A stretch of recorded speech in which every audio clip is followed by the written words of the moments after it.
This is the Copper Age update, and here are 37 new details that you might have missed. Starting first with our new golem. So the way that you get yourself a copper golem is that you take a block of copper and then a carved pumpkin, you put it over top, and that gets you both a copper golem and a copper chest. Now that copper chest is going to be what the golems will go to as their route. Think of this as their hub. So they'll come back, retrieve any items from here, and then they will sort it to any nearby chests, having a 10 chest limit that they'll search through before they can go and find any chests that have the same item. So if I were to have a chest down that also had grass blocks, we'll see this copper golem walk over and sort the grass block into that chest. Now this one couldn't find the copper block inside of that chest, so it'll search 9 other chests, and then if it ultimately doesn't find it from anywhere, it'll just leave it in an overflow. And then if you didn't want them to be holding the item, you could always go over to them, right click, get the item back. Now, as they're made of copper, you could probably expect that they also have different oxidation states as well. So we don't just have our regular copper golems, we could also get all the different stages. Until eventually, as you see there, they turn into the copper golem statue. But if you don't want that, what you could always do, like any other copper block, is you can use an axe to scrape off the oxidization, get it back to new, and then if you want to keep it that way,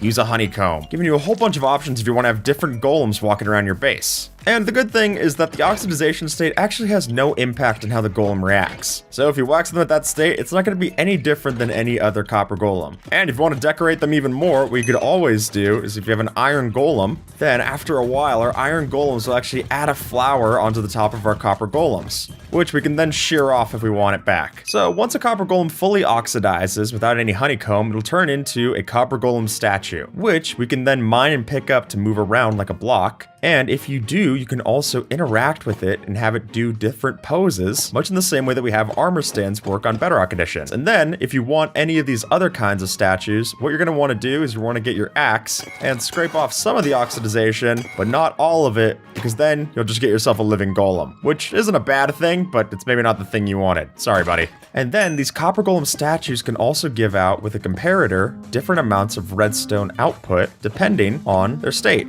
And now let's talk more about their copper chest that they have. Since we don't just have to get that by spawning in one of our copper golems, we can also get it just by crafting one up. But unfortunately, unlike modded versions which added in copper chests, there's no extra storage inside of these. But they do give you a new color variant to use, 4 of them, in fact. There seems to be kind of a bug where if you were to go and take a regular chest and put it next to any of your more oxidized chests, then it'll always take the oxidization state that's lower. Meaning that if you want to easily scrape off the oxidization, just make yourself a double chest. So if you've been playing Minecraft for a while, you're probably familiar with chest sounds, and you're definitely familiar with how loud they are, which has now been changed. Chest sounds are now going to be lower, and so if you're searching through all your chests and a chest monster like this, it's going to be a lot less annoying for the people around you. Well, we have our copper ingots, that's for sure, but now we can use these to actually craft down into copper nuggets, giving us a new item that we can get by either uncrafting ingots or smelting down copper tools. But we'll get into copper tools a little later. First, let's show off what we can use with these nuggets, since we can now use the help of these to make ourselves new kinds of light sources. So the way that we would do this is that if you take a copper nugget and you put it over top of a coal and stick, then you'll get yourself copper torches, which are functionally no different than our torches. There's no different light level or anything, but they do give us a new green color to look at. And then if you want copper lanterns, we can do the same thing.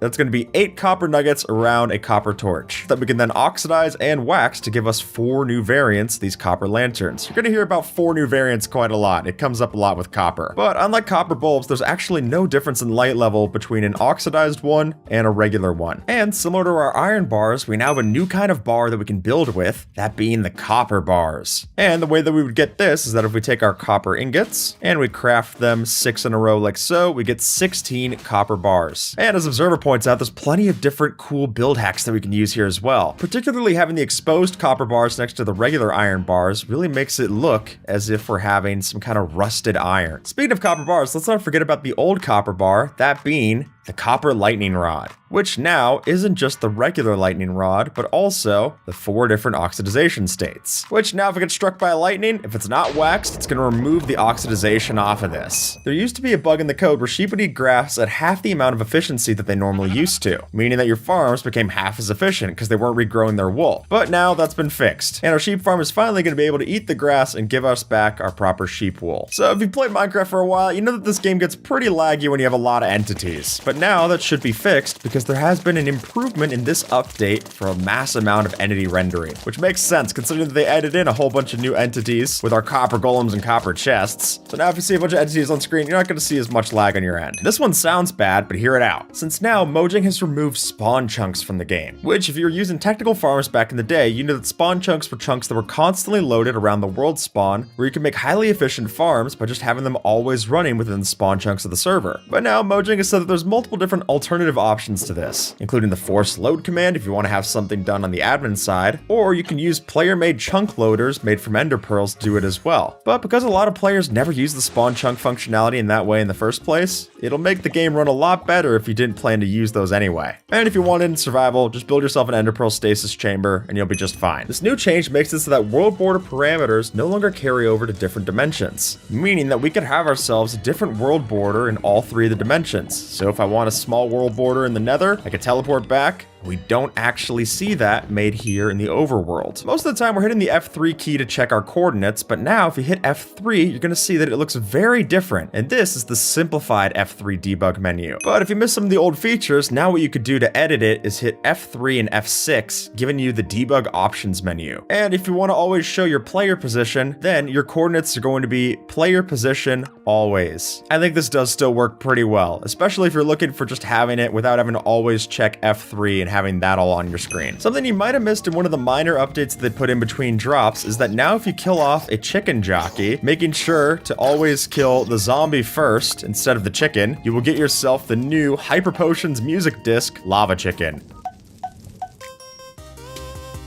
Which is of course a reference to the Minecraft movie song that everyone's a little too used to hearing. The villager part's my favorite. Now, if we go into the controls menu in our options settings, you can set it so that your attack/destroy button, usually your left click, is now set to toggle. Now in the past we would do this for our AFK farms, usually by just making it so that you would hold down your left click and then use F3 and T to get it started. But now we can just have it where we're automatically farming cobblestone without ever having to actually touch the keyboard in any kind of way. And the same can be said for our use/placing blocks as well. Also possible is that now if we go into our controls in the mouse settings, we can invert the mouse's x-axis, meaning that if I'm turning my mouse to the left right now, it's actually going to turn me to the right and vice versa. Which, while this personally is a bit hard for me to use, it could offer up some fun challenges or even just more accessibility options. If we go into options and we see here, we've got ourselves the sprint window. This is how many ticks it'll take before you can hit the W key again after tapping it once and begin sprinting. So as you can see here, I tap it once, tap it twice, and it gives me a more forgiving option for that. But instead, if you didn't want that to happen, you could reduce this down and make it so that you can't double tap with any kind of window and have it happen. I'm gonna go into survival for this one because now if I were to step inside of a nether portal and start typing out a message, it'll actually let me type chat inside of the nether portal.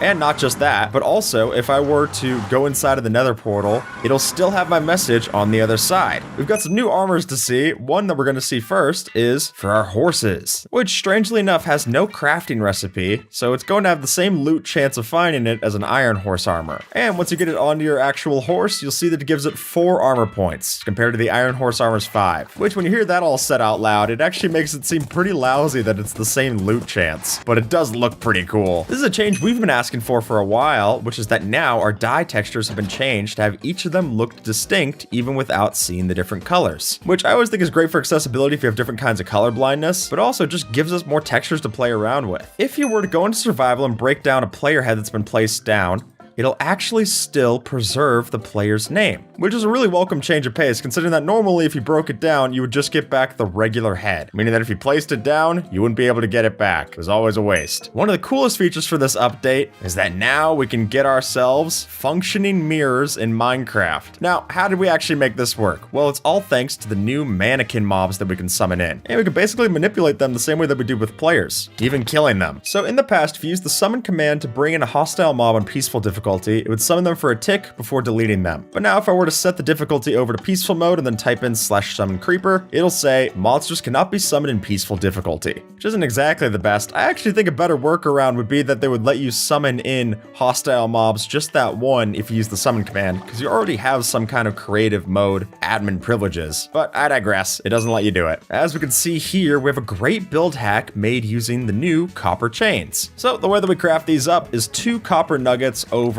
a copper ingot, giving us the new copper chain, which I think is one of the best things that we could build with now. That's just very, very fun to use. And because we now have copper chains, that's the reason why our iron chains have been renamed to, well, iron chains. So we've had copper trapdoors for a while, but now if you wanted to go and craft up your copper trapdoors, you're gonna see that because we're now using the 6 ingots to make our copper bars, the way to get these now is just 4 ingots, making it substantially cheaper. One of the most interesting changes to this drop is that now we have ourselves copper tools, which are meant to be a mid-stage between stone and iron tools. And while you can't expect any of these to oxidize, they are actually more enchantable than diamond, but less than gold. And even then, they'll only mine the same blocks that a stone tool would. And it's not just copper tools that we could deck ourselves out with, because we also have copper armor, which we craft the same way as any of our other armor, but it has a higher durability than leather or gold armor to use. The new shelves, which are basically Minecraft's way of now having in vertical slabs, because these can be freestanding and you can place them back to back and get yourself basically freestanding slab blocks. Look at how cool that is. And it's not just that, because we can also store up to 3 items inside of them, making them more robust than just a regular item frame. And it's not just oak shelves that we have as well. We can also craft up a bunch of different shelves for all of our different variants. Every wood type now has a new shelf. So when you power up a shelf, you'll see that we not only get a new texture to use, but we could also have this save our entire hotbar into this shelf orientation. And then, given how we see it here, as soon as I right click, it instantly swaps my hotbar right there. We have hotbar swapping inside of survival. How cool is this? And the way that we craft up these shelves, what you'll do is you'll take your stripped logs of any kind of variant, put 3 along the top, 3 along the bottom, getting you 6 of the shelves. So something that we'll now see in Java Edition are these new end flashes that'll light up the end. And while they don't actually change any kind of light level that we see here on the end island, they do add in a new kind of ambiance that we're seeing in the end. And my favorite theory about these is that they're actually different players killing ender dragons off in the distance. But if you want those turned off, then the same way that we've turned off lightning flashes in the past, you're now going to go into your accessibility settings, and now it's been renamed to hide sky flashes. Turn that on, and it won't actually light up the rest of this place. And with that, folks, YouTube thinks that you might like this video, so see if they're right and have a good one, alright?